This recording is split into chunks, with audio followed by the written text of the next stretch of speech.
विष्णुदेव सरकार प्रदेश के औद्योगिकीकरण की दिशा में आगे बढ़ गई है। प्रदेश में उद्योग धंधों की स्थापना के लिए छत्तीसगढ़ इन्वेस्टर्स कनेक्ट कार्यक्रम चलाया जा रहा है, जिसमें मुख्यमंत्री देश भर के निवेशकों को छत्तीसगढ़ में उद्योग लाने का न्योता दे रहे हैं। इसी कड़ी में मुख्यमंत्री विष्णुदेव साय मुंबई में निवेशकों से चर्चा करने गए। मुंबई में छत्तीसगढ़ इन्वेस्टर्स कनेक्ट कार्यक्रम में मुख्यमंत्री ने उद्योगपतियों से मुलाकात कर कृषि, pharmaceutical, herbal, steel, cement, textile जैसे कई सेक्टर से उद्योग लगाने का न्योता दिया।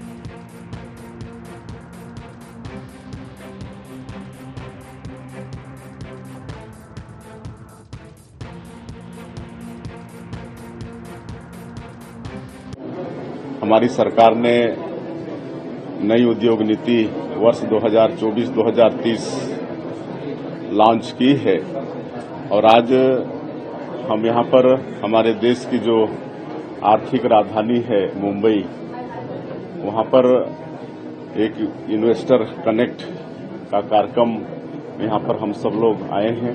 हमारे साथ हमारी पूरी टीम आई है। मुंबई उद्योग जगत के और बाहर के भी बहुत से उद्योगपति यहाँ पर आए हुए हैं इस कनेक्ट में। और आज के इस इन्वेस्टर कनेक्ट से जिस तरह से उत्साह उद्योगपतियों में दिखा, मुझे पूरा विश्वास है। और हमारा छत्तीसगढ़ उद्योग के लिए जो वहाँ पर अनुकूल वातावरण है, सभी वहाँ पर रॉ मटेरियल है, बिजली है, पानी है। सरकार छत्तीसगढ़ में औद्योगिक निवेश की कोशिशों में लगी है, लेकिन विपक्ष सरकार के इन प्रयासों पर सवाल उठा रहा है। विपक्ष का कहना है कि निवेश आना चाहिए, लेकिन सिर्फ कागजों पर नहीं। वहीं विपक्ष के कुछ नेता ये भी कह रहे हैं कि अगर उद्योगों के अनुकूल माहौल होगा तो निवेशक खुद आएंगे, इसके लिए किसी कार्यक्रम की जरूरत नहीं है। कांग्रेस ये भी सवाल उठा रही है कि 15 साल की भाजपा सरकार में कितने उद्योग छत्तीसगढ़ आए हैं। जितना छत्तीसगढ़ के लेके आए, कागज में नहीं, वास्तविक तौर पे उसका स्वागत रहेगा। ये अपना अपना सोच है, उनको ऐसा दिखाई देता होगा, लेकिन जिनको उद्योग लगाना है, इन्वेस्टर्स मीट हो या ना हो तो उद्योग लगाएगा ही, आएंगे उद्योग लगाने वाले। सब जगह जाते हैं, हर राज्य में जाते हैं। पिछले 15 सालों में जब उनकी सरकार थी, इतने एमओयू हुए, कितनी इंडस्ट्री आई, इसको देखने से पता लग जाता है कि कितनी सफलता उनको मिली है। सरकार का दावा है कि नए उद्योग की स्थापना से रोजगार के अवसर बनेंगे, वहीं अर्थव्यवस्था को भी खासा फायदा मिलेगा। छत्तीसगढ़ में उद्योगों को रॉ मटेरियल भी आसानी से उपलब्ध रहेंगे और नई उद्योग नीति के तहत सब्सिडी और जमीन में फायदा मिलेगा। इन्वेस्टर कनेक्ट कार्यक्रम के माध्यम से सरकार इन अवसरों का लाभ उठाने के पूरे प्रयास कर रही है। देखना यह है कि सरकार के प्रयास कितने फलीभूत होंगे। रायपुर से अद्वैत नाइक की रिपोर्ट।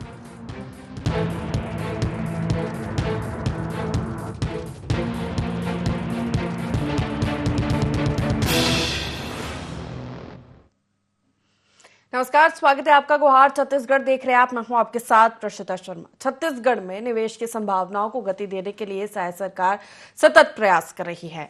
अलग अलग राज्यों में चल रहे इन्वेस्टर्स कनेक्ट कार्यक्रम के माध्यम से बड़े उद्योगों के साथ एमओयू किया जा रहा है। इससे बड़े उद्योग छत्तीसगढ़ में निवेश कर सकेंगे, वहीं छत्तीसगढ़ की नई औद्योगिक नीति का लाभ उठा सकेंगे। छत्तीसगढ़ इन्वेस्टर कनेक्ट कार्यक्रम में से सरकार के निवेश का प्रयास विपक्ष को रास नहीं आ रहा है, जिसको लेकर सियासी खींचतान भी शुरू हो गई है छत्तीसगढ़ में। आज इसी पर चर्चा करेंगे कि निवेश पर नुक्ताचीनी क्यों। उससे पहले जान लेते गुहार के पॉइंट्स क्या है। छत्तीसगढ़ के विकास को कितनी गति देगा इन्वेस्टर्स कनेक्ट। साय सरकार का इन्वेस्टर्स कनेक्ट विपक्ष को क्यों लग रहा इवेंट। छत्तीसगढ़ में औद्योगिक विकास की कितनी संभावनाएं। भाजपा और कांग्रेस में किस सरकार की उद्योग नीति रही बेहतर। इन्हीं मुख्य सवालों के साथ चर्चा की शुरुआत करेंगे। खास पैनल जुड़ गया, परिचय आपका करा देते हैं। हमारे साथ राजनीतिक विश्लेषक डॉक्टर लखन चौधरी जी जुड़ गए, स्वागत है। बीजेपी से निशिकांत पांडे जी हमारे साथ जुड़ गए हैं और कांग्रेस से सुरेंद्र वर्मा जी हमारे साथ इस चर्चा में जुड़ गए। तीनों का स्वागत है। शुरुआत लखन जी मैं आपसे करना चाहूंगी। उद्योग स्थापित करने की बात छत्तीसगढ़ में हो रही है, नई उद्योग नीति के तहत काम हो रहा है। सीएम विष्णुदेव साय मुंबई पहुंचे, इन्वेस्टर्स से चर्चा की, कनेक्ट कार्यक्रम लगातार ये मीट्स की जा रही है, उद्योगपतियों से चर्चा की जा रही है और छत्तीसगढ़ में उद्योग स्थापित करने के लिए उनसे आग्रह किया जा रहा है। वर्तमान में छत्तीसगढ़ की स्थिति में कितनी संभावनाएं हैं उद्योग स्थापित करने की? देखिए, संभावनाएं तो अपार है, असीमित है, क्योंकि छत्तीसगढ़ में खनिज संसाधनों का अकूत भंडार है। बहुत भारी तादाद में यहाँ जो है खनिज संसाधन पाए जाते हैं और करीब 3 बहुमूल्य खनिज पदार्थ यहाँ पर पाए जाते हैं। बहुत सारे खनिज पदार्थ तो यहाँ ऐसे पाए जाते हैं जो भारत के और दूसरे किसी राज्य में नहीं पाया जाता। तो देखिए, खनिज संसाधनों के दृष्टि से बहुत ही संपन्न राज्य है छत्तीसगढ़ जो है। बिहार, झारखंड, उड़ीसा के बाद छत्तीसगढ़ का स्थान आता है और बेहद महत्वपूर्ण खनिज यहाँ पाए जाते हैं। दूसरा, यहाँ पर वन संपदा भी भरपूर है, बेहद वन संसाधन है। संसाधन और खनिज संसाधन दोनों चीजें प्राकृतिक संसाधनों से भरपूर है छत्तीसगढ़, और यही वजह है कि यहाँ पिछले 25 साल में नए राज्य बनने के बाद बहुत सारी संभावनाओं को जो है पंख भी लगा है और बहुत सारी यहाँ पर गतिविधियां चालू भी हुई है और विकास की जो रफ्तार है वो भी बढ़ रही है। लेकिन इसी संदर्भ में पिछले कुछ महीने पहले जो है भाजपा की सरकार ने नई औद्योगिक नीति भी लाई है। देखिए, नई औद्योगिक नीति ठीक है, वो अपनी जगह, लेकिन मुझे लगता है कि ये जो इन्वेस्टर का जो कार्यक्रम चल रहा है, इसके पहले भी कई इसी भाजपा सरकार के समय में भी इस तरह के हुए थे, कांग्रेस के सरकार में भी इस तरह के हुए थे। सरकारें इस तरह का प्रयास करती है, प्रयोग करती है, लेकिन मुझे लगता है कि व्यवहारिक दृष्टि से ये जो है फलदायी नहीं होता, उपयुक्त नहीं होता। देखिए, उसकी वजह ये है कि बाहर से जो लोग आते हैं, बाहर से जो उद्योगपति आते हैं, पैसा लगाते हैं, तो उनको प्रॉफिट चाहिए, लाभ चाहिए, और जब उनको लाभ नहीं मिलता तो कुछ दिनों बाद वो अपना बोरिया बिस्तर समेट कर जो है फिर वापस चले जाते हैं, और जितना दिन रहते हैं यहाँ की जो संपदा है, संसाधन है, संपत्ति है, उसको बल्कि ले जाकर वो दूसरे राज्यों में उनकी जो दूसरी यूनिट होती है उसमें उपयोग करते हैं। तो इसका लाभ जो है यहाँ का छत्तीसगढ़ को नहीं मिलता, रोजगार के अवसर यहाँ पर छत्तीसगढ़ के लोगों को नहीं मिलते, बाहरी लोग यहाँ पर आकर राज्य में जो है रोजगार में लगाए जाते हैं। तो इसका लाभ जो है छत्तीसगढ़ को अभी तक पिछले 25 साल में नहीं मिल पा रहा है, जो कि मिलना चाहिए था। बहुत सारी चीजें हैं, सरकार का काम है, सरकारें इस तरह की चीजें करती हैं, और विपक्ष जो आवाज उठा रहा है, विपक्ष का आवाज उठाना लाजमी है। देखिए, विपक्ष में यदि बैठे जो दल है वही इस तरह की चीजों पर आवाज नहीं उठाएगा तो विपक्ष का काम क्या रहेगा? वो जन सरोकार के मुद्दों पर भाजपा भी जब पिछले 5 साल कांग्रेस की थी तो भाजपा भी मुद्दा उठाती थी, अनेक तरह के सवाल खड़े करती थी कांग्रेस पर, भूपेश बघेल सरकार पर। तो मुझे लगता है कि इस तरह की चीजों को करने के बजाय सरकार को ये चाहिए कि यहाँ के जो उद्योगपति है, जो स्थानीय छत्तीसगढ़ में पिछले कई सालों से बसे हुए जो उद्योगपति हैं, और यहाँ कमी नहीं है उद्योगपतियों की, पूंजीपतियों की, उद्यमियों की, तो यहाँ के स्थानीय उद्यमियों को, स्थानीय पूंजीपतियों को, स्थानीय उद्योगपतियों को पहले मौका देना चाहिए और उसके बाद बाहर में जो है इस तरह के इवेंट करने चाहिए। बिल्कुल, निशिकांत जी आपका रुख करूंगी। रायपुर, बिलासपुर, कोरबा, दुर्ग ये जगह है जहां पर अपार संभावनाएं हैं। वन संपदा, खनिज संपदा, लौह वयस्क, प्रदेश में उद्योगों का जाल बिछाने की तैयारी सरकार ने शुरू कर दी है, लेकिन धरातल पर उतारना उतनी ही बड़ी चुनौती होगा। कैसे किया जाएगा? और विपक्ष का जो सवाल है कि महज ये इवेंट है। जी, आपको, लखन देवांगन जी को, सुरेंद्र वर्मा जी को संध्या जी, अपार संभावनाओं के साथ छत्तीसगढ़ सभी देश के सभी इंडस्ट्री को खुले हृदय से स्वागत करता है नई उद्योग नीति के साथ। देखिए, आपने जो कही चुनौतियां हैं, चुनौतियां कहाँ पे नहीं है, लेकिन चुनौतियों के साथ समन्वय लेके और लोगों के कंसर्न को लेके कि क्या इफ है क्या बट है, उसको लेके उसको रेक्टिफाई करके जब विष्णुदेव साय सरकार आगे बढ़ रही है तो परिस्थितियां बदलती हुई दिखती हैं। देखिए, अपार संभावना जब हम कहते हैं, आपने बिलासपुर, रायपुर, दुर्ग का बात किया, मैं कहता हूँ पृथ्वी जी बस्तर और सरगुजा भी अपार संभावना के साथ बहुत तेजी से आगे बढ़ेगा। आप देखिएगा, ये जो संपदा की बात कर रहे हैं या स्टील की या टीन की, उसके आगे की बात मैं करता हूँ। आईटी में देखेंगे या अगर इमली के प्रोसेसिंग में हम चले जाए तो बस्तर में जो इमली मिलता है वो देश में सर्वश्रेष्ठ मिलता है। मक्का का प्रोसेसिंग यूनिट बहुत शानदार हो सकता है। बहुत सारे एस्पेक्ट पे काम किया जा रहा है और बहुत अच्छे प्रतिफल भी देखने को मिल रहे हैं कि जो इंटरेस्ट दिखाएगा दिल्ली में या मुंबई में अद्भुत है। और जो रणनीतियां बदलनी थी, एक तो महत्वपूर्ण विषय ये होता है कि उद्योगपति आना चाहते हैं लेकिन कई सारे इतने डॉक्यूमेंटेशन हो जाते हैं कि जहां पे चीजें लगातार डिरेल होती रहती है, तो उसको भी सिंगल विंडो के माध्यम से लगातार उसको ठीक करने का प्रयास करते हुए एक भरोसा संपूर्ण देश के उद्योगपति को दिया गया है कि आप आइए, आपका स्वागत है। दूसरा कि जब उद्योग आते हैं कृषिता जी, तो प्रदेश के विकास को गति मिलती है, युवाओं के हाथ में शक्ति मिलती है और वो जो विकास के रस से जो अर्थ मिलता है वो भी इसी प्रदेश के विकास के लिए खर्च किया जाता है। तो बड़ी अपार संभावनाओं के साथ पिछली उद्योग नीतियों से कितनी अलग है इस बार की उद्योग नीति निशिकांत जी की? इन्वेस्टर इंटरेस्ट तो दिखा रहे हैं लेकिन वो जमे रहे हैं छत्तीसगढ़ में। बहुत सारे शुरुआत हुई अंतर है, उसमें जैसे हुए हैं, तो फिर वो रोजगार मिलने तक जाकर ही खत्म हो वो चीज। हाँ, रोजगार मिलने तक ही नहीं और उसमें ज्यादा एस्पेक्ट आता है कि कंटिन्यूएशन में बना रहे, वो आगे बढ़ता रहे, वो उसको इतना फ्रूटफुल हो कि जनरेशन टू जनरेशन वो ट्रांसफर होता रहे और रोजगार का भी जनरेशन हो, अर्थ का भी जनरेशन हो और उससे जो लाभ प्राप्त होता है उससे विकास, छत्तीसगढ़ के विकास में उसको खर्च किया जा सके। अंतर है, देखिए सब्सिडी में अंतर है, बिजली के सब्सिडी में अंतर है, जमीन के सब्सिडी में, बहुत सारे एस्पेक्ट हैं प्रसिद्धा जी। लेकिन मैं आपको एक विश्वास के साथ ये बात कहता हूं कि ये आने वाला दशक छत्तीसगढ़ के विकास का महत्वपूर्ण दशक होगा और वास्तव में पूरा देश कनेक्टिविटी के माध्यम में आप देखेंगे प्रसिद्धा जी, छत्तीसगढ़ चारों दिशा से कनेक्टेड है, चाहे विशाखापट्टनम हो, कलकत्ता हो, मुंबई हो, दिल्ली हो, सभी से कनेक्ट है और सुविधाजनक है। तो रेल मार्ग को लेकर हम बात करें या राजमार्ग की रोड की बात करें, शानदार कनेक्टिविटी के साथ कार्य भी किया जा रहा है, तो इससे लाभ मिलता है उद्योगपतियों को भी। जी प्रसिद्धा जी। सुरेंद्र जी, क्यों आपको महज इवेंट लग रहा है? प्रसिद्धा जी, भारतीय जनता पार्टी की कथनी और करनी में अंतर है, सरकार के दावे और जमीनी हकीकत में जमीन आसमान का अंतर है। वरिष्ठ आर्थिक विश्लेषक हैं लखन चौधरी जी, उन्होंने ये बहुत स्पष्ट तौर पर कहा कि उद्योग के अनुरूप आप क्या सुविधाएं दे रहे हैं, क्या माहौल दे रहे हैं। छत्तीसगढ़ जो है प्रसिद्धा जी स्टील और सीमेंट के उत्पादन में अग्रणी राज्य है। आपको मैं जमीनी हकीकत बताता हूं, पिछले 13 महीने की सरकार के दौरान 180 से ज्यादा जो मिनी स्पंज आयरन और रोलिंग मिल हैं वो बंद हुए हैं। कारण क्या है? एक साल के भीतर 4-4 बार बिजली के दाम बढ़ाए।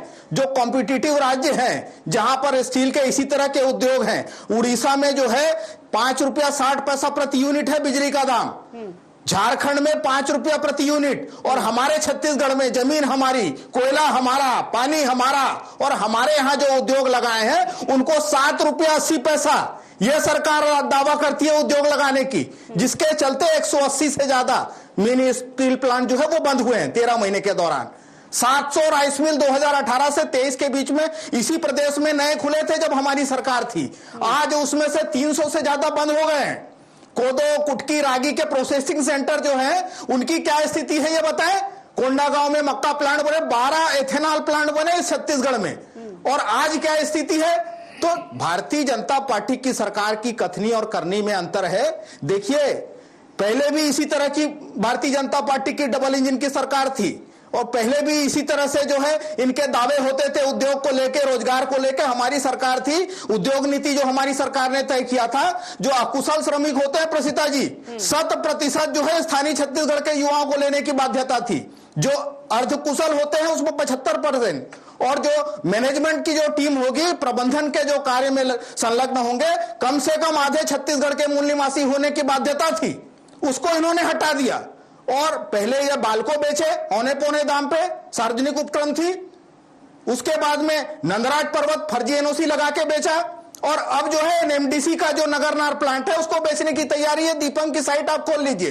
तो छत्तीसगढ़ उत्पादक राज्य है, जीएसटी में उत्पादक राज्यों को जो क्षति हो रहा है वो क्षतिपूर्ति ये बंद कर दिए। छत्तीसगढ़ में तमाम तरह के मिनरल है, कोयला है, आयरन ओर है, बॉक्साइट है, टीन है, लेकिन उनका दोहन जो है चंद पूंजीपतियों के मुनाफे के लिए ये करवाना चाह रहे हैं। यहां उद्योग लगाने में इनकी मंशा नहीं है। इनकी नियत स्पष्ट होती तो यहां सुविधाएं देते। बिजली के दाम जो है, उत्पादक राज्य है छत्तीसगढ़, फिर यहां महंगे दाम पर यहां के उद्योगपतियों को बिजली क्यों? तो भारतीय जनता पार्टी के जो दावे हैं, ये बता रहे हैं अपने दावे में 15,194 करोड़ का प्रपोजल आया। राज्य का बजट प्रसीता जी 1,47,440 करोड़ का है, जिसका 10% भी नहीं होता जो प्रपोजल की बात कर रहे हैं। OMU 4,000। तो ये है असलियत जो ग्राउंड पे एक ईटा नहीं रखाया, एक उद्योग नहीं लगे। इसी तरह से पहले भी जमीनों का बंदरबाट ये करते रहे। मुंगेली में 50,000 मेगावाट का बिजली प्लांट लगेगा, एक ईटा नहीं रखाया। रतन ज्योत और औषधि खेती के नाम पे अपने चहेतों को जमीन आवंटित करते रहे। जिस तरह से लोहारी गुंडा में 4200 एकड़ जमीन बिना उद्योग लगा आदिवासियों से छीन के लैंड बना के रखे। तो भारतीय जनता पार्टी की कथनी और करनी में अंतर है। इनका यदि मंशा सही होता तो उद्योगों के अनुकूल ये माहौल देते, यहां पर उद्योग लगते, व्यवसाय फलता फूलता। होलसेल कॉरिडोर जो पिछली सरकार तय की थी उसका काम तक ये रोक दिए।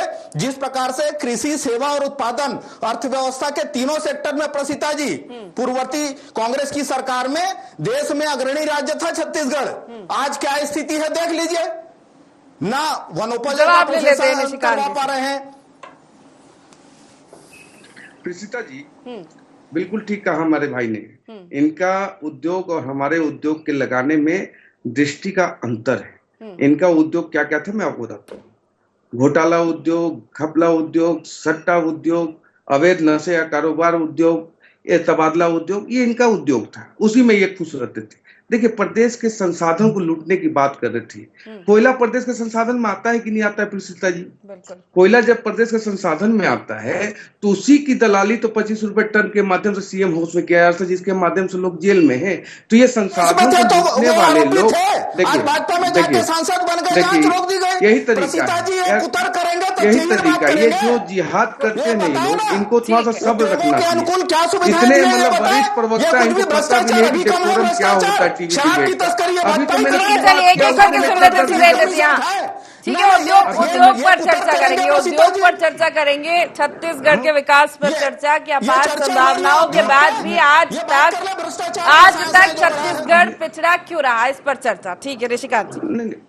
प्रसीता जी देखिए, मैंने अभी बात रखना शुरू नहीं किया, इनके उद्योग के बारे में बताया नहीं। इनके पेट में देखिए किसे हिलोरे मारना शुरू हो गया। जब 5 साल आपकी सरकार थी, युवा निर्वस्त हो गया प्रदेश में, ये उद्योग चला रहे थे आप। ऐसा उद्योग होता है, ऐसा उद्योग नहीं होता है। नीति अगर स्पष्ट हो, मंशा स्पष्ट हो और सही भावना के साथ अगर काम करेंगे। आप सिर्फ 15,000 करोड़ तक सीमित रह रहे हो वर्मा जी, 65,000 करोड़, 15,000 करोड़ और अपार संभावना के साथ आप देखते रहो। जब मैं ये बात कह रहा हूँ और एक महत्वपूर्ण टीवी चैनल पे कह रहा हूँ कि ये आने वाला निशिकांत जी इसकी भी हो रही है कि जब पिछली बार भी सरकार रही आपकी कांग्रेस शासन काल से पहले, कई ऐसे इवेंट हुए, कांग्रेस शासन काल में भी हुए, लेकिन जमीन पर कहाँ है? यही बात क्या अब तक उनका आउटपुट निकल कर आया? आउटपुट निकल के आता है, प्रदेश के युवाओं को रोजगार मिलता है, बहुत सारी चीजें। लेकिन मैं एक विषय स्पष्ट करता हूँ आपके माध्यम से। जो बस्तर के विकास की बात कर रहे हैं, ये औद्योगिक जो क्षेत्र की बात कर रहे हैं। आप देखिए, पहले हमारे छत्तीसगढ़ के पूरे भौगोलिक स्थिति को समझने की आवश्यकता है। हमारे प्रदेश में एक बहुत बड़ा लाल आतंक का साया था। आज देखिए जिस स्पीड से हम उसको खत्म कर रहे हैं, भरोसा कायम होना चाहिए। जो इंडस्ट्री आती है, जो उद्योगपति आते हैं, उनको रक्षा सुरक्षा की जिम्मेदारी हमारी है। आज जिस तेजी से बस्तर को नक्सल मुक्त करने की दिशा में हम आगे बढ़ रहे हैं, सड़क, स्कूल, स्वास्थ्य, शिक्षा, शुद्ध पेयजल का काम कर रहे हैं नियत दिलार के माध्यम से। यही तो होता है जनता के साथ सरोकार, साथ ही उद्योग और कारोबार। अगर विषय ये है कि अगर हम कह रहे हैं, उसमें विपक्ष सवाल उठा रहा है कि आप वन संपदा को बेच देंगे। देखिए वही तो बोलो, उद्योग कांग्रेस पार्टी जो है धृतराष्ट्र का चश्मा लेके बैठी हुई है। उसको कुछ भी अच्छा कहीं नजर नहीं आता, इस कारण वो गर्त में चले गए। लेकिन मैं फिर से बोल रहा हूँ, पूरे सकारात्मक पहलू के साथ बात कर रहा हूँ कि छत्तीसगढ़ पूरे देश के उद्योगपतियों को, इंडस्ट्रियों को खुले हृदय से आमंत्रित करता है।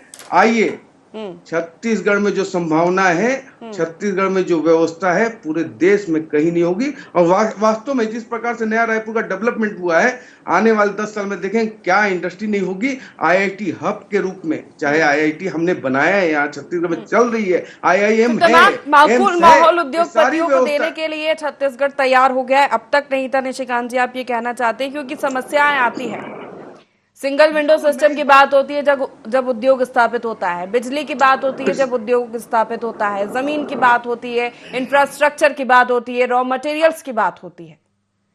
आज छत्तीसगढ़ इस सबसे ऊपर उठ चुका है, चाहे इंफ्रास्ट्रक्चर की बात करें, उसकी बात करें, बहुत सारे विषय में अगर आप देखेंगे तो छत्तीसगढ़ अब अग्रणी के रूप में काम कर रहा है और प्रदेश की स्थिति बहुत बेहतर हुई है पहले से। और वास्तव में आप माने या ना माने प्रसिद्धा जी, ये एक विषय है कि नक्सल के रूप में छत्तीसगढ़ पे लाल आतंक का साया था, जिसके कारण इंडस्ट्री को भी भय लगता था, लेकिन आज ऐसी स्थिति बिल्कुल नहीं है। आज बहुत परिवर्तन हुआ है, जिस प्रकार से हमने कार्रवाई की है, तो मुझे पूरा उम्मीद है कि ये आने वाले दशक छत्तीसगढ़ के विकास के लिए बहुत महत्वपूर्ण होने वाला है। जी प्रसिद्धा जी। सुरेंद्र जी, आवाज मिल रही है? जी जी प्रसीता जी, भारतीय जनता पार्टी के दावों की जमीनी हकीकत जो है जस्ट उल्टा है। मैंने पहले भी उदाहरण दिया स्टील आयरन फैक्ट्री का, जो छत्तीसगढ़ की रीढ़ मानी जाती है, सबसे बड़ा उद्योग है sponge iron rolling mill steel उद्योग जो है छत्तीसगढ़ में 7 रुपया 80 पैसा प्रति यूनिट छत्तीसगढ़ के उद्योगपतियों के लिए। और हमारा कॉम्पिटिटर जो है झारखंड जो है, वहां पर उद्योगपतियों को 5 रुपया प्रति यूनिट, 1.5 गुना ज्यादा दाम पे ये इनका है उद्योग पॉलिसी।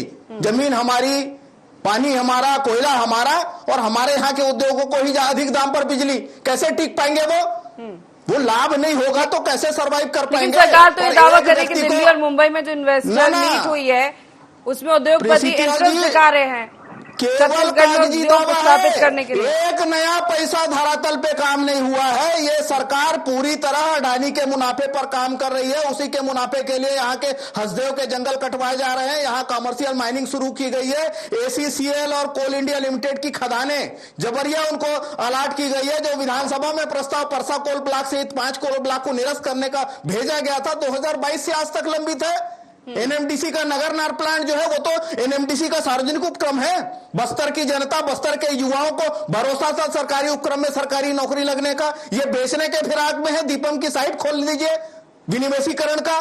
तो ये भारतीय जनता पार्टी की कथनी और करनी में अंतर है। छत्तीसगढ़ के संसाधनों पर भारतीय जनता पार्टी और देश के प्रधानमंत्री के मित्र की बुरी नजर है और उसी के लिए ये काम कर रहे हैं और ये ढोंग कर रहे हैं इन्वेस्टर मीट का। असलियत ये है कि पूरा संसाधन जो है एक उद्योगपति के मुनाफे के लिए सौंपना चाहते हैं। इनको उद्योग लगाने में कोई इंटरेस्ट नहीं है। नंदराज पर्वत इसी तरह से डबल इंजन की सरकार थी। 2016 में फर्जी ग्राम सभा की NOC लगा के दिए थे अडानी को। विधानसभा का प्रस्ताव है उस फर्जी NOC के आधार पर निरस्त करने का, आज तक निरस्त नहीं किया गया। उद्योग स्थापित नहीं करना है। जवाब दीजिए, छोटा सा लखन जी का रुक करूंगी फिर। हाँ, मैं स्पष्ट कहता हूँ, जमीन हमारी, बिजली हमारी, पानी और कोयला हमारा, और लूटने वाला पंजा तुम्हारा। ये नहीं चलेगा। प्रदेश के संसाधन में प्रदेश की जनता का हक है और प्रदेश की जनता संकल्पित मन से इसको स्वीकार कर रही है। देखिए, इस तरह का जिहाद बिल्कुल सुरेंद्र वर्मा जी ठीक नहीं लगता। आप काफी वरिष्ठ हैं, वो कंपैरिजन कर रहे हैं। छत्तीसगढ़ कई राज्यों से घिरा हुआ है। उद्योग स्थापित करने की चर्चा होती है तो हर एक चीज देखी जाएगी, बेसिक से बेसिक, यहाँ तक कि जहाँ उद्योग स्थापित होगा वहां तक पहुंचने के लिए सड़क है या नहीं है ये भी उद्योगपति देखेगा। कितनी कनेक्टिविटी है लखन जी, ये तमाम माकूल माहौल उद्योगपतियों को मिलेगा छत्तीसगढ़ में अब?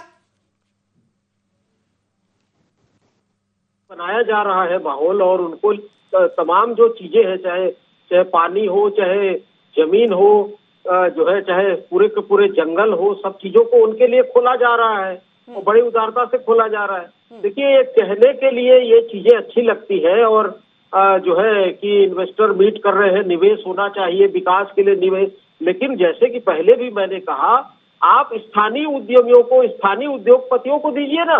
तमाम जो चीजें छूट है वो सारी छूट का लाभ स्थानीय लोगों को क्यों नहीं दिया जाता? आप बाहरी लोगों को क्यों देते हैं?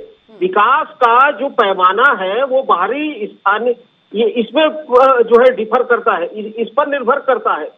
आप आज गुजरात से, राजस्थान से, हरियाणा से, दिल्ली से जो बड़े बड़े पूंजीपतियों को, उद्यमियों को ला रहे हैं, वो यहाँ के जंगल, जमीन, जल, तमाम चीजों को हत्या कर, तो सारा का सारा मुनाफा है, प्रॉफिट है, वो वहां जाके इन्वेस्ट कर रहे हैं। गुजरात में, राजस्थान में, दिल्ली में, हरियाणा में इन्वेस्ट कर रहे हैं। यहाँ के जंगल जमीन को लूट कर यहाँ के लोगों को रोजगार नहीं मिल रहा है, यहाँ की खेती बर्बाद हो रही है, यहाँ का प्रदूषण बर्बाद हो रहा है, यहाँ का पूरा जंगल, सरगुजा और बस्तर का पूरा जंगल खत्म हो रहा है। तो आपको जो है इन सब चीजों पर भी ध्यान देना पड़ेगा। विकास का मतलब केवल औद्योगिक विकास नहीं होता, एग्रीकल्चर, खेती पर भी तो ध्यान देना चाहिए। आप जो है लोगों को रोजगार नहीं मिल रहा है, उस पर भी तो ध्यान देना चाहिए। हम ये कह रहे हैं कि औद्योगिक नीति का विरोध नहीं है, औद्योगिक नीति अच्छी होनी चाहिए, लेकिन आप स्थानीय लोगों को उसमें जो है प्राथमिकता दीजिए, स्थानीय लोगों को प्रमोट कीजिए, स्थानीय तौर पर भी आप फायदा पहुंचाइए लोगों को। छोटा सा जवाब निशिकांत जी, फिर चर्चा को समाप्त करूंगी, समय की कमी है। लखन देवांगन जी की बातों से सहमत हूँ, लेकिन मैं एक विषय उठा रहा हूँ। देखिए, ये जो उद्योगपति या उद्योग से जो नफरत है, यही तो कम्युनिस्ट का काम था कांग्रेस के खिलाफ, और वही कम्युनिस्टीकरण कांग्रेस का हो गया है। अब उद्योग और उद्योगपति के खिलाफ लगातार इनको रोज बोलना है, पानी पी पी के ऐसा अडानी फोबिया इनको हो गया है। वो यहाँ राजस्थान, छत्तीसगढ़ में 11,000 करोड़, राजस्थान में 65,000 करोड़ वो करते हैं, डीलिंग करते हैं। एकाधिकार अडानी के हाथ में छत्तीसगढ़ का पूरा संसाधन सौंपने का जो षड्यंत्र है भाजपा का, उसका विरोध है। क्यों मोनोपोली करते हैं, युवाओं को रोजगार, एक व्यक्ति को मोनोपोली के लिए ठीक है। अब ये देखने वाली बात होगी, हालांकि अभी तो निवेश एमओयू साइन होने की बात हो रही है, धरातल पर उतरेगा, रोजगार मिलेगा, इसके लिए तो इंतजार ही करना पड़ेगा कि इसका आउटपुट क्या निकलकर सामने आता है। बहुत शुक्रिया आप तीनों मेहमानों का हमारे साथ इस चर्चा में शामिल होने के लिए। तो इन्वेस्टर कनेक्ट मीट की जा रही है, सीएम विष्णुदेव साय उद्योगपतियों से मिल रहे हैं, छत्तीसगढ़ में उद्योग स्थापित करने की बात हो रही है, दावा भी किया जा रहा है, माकूल माहौल उन्हें दिया जाएगा, लेकिन इसके लिए अब थोड़ा इंतजार करना होगा कि जमीन पर, धरातल पर ये उद्योग कब स्थापित होंगे। गुवाहाटी छत्तीसगढ़ में फिलहाल इतना ही। बने रहिए ND24 के साथ। नमस्कार।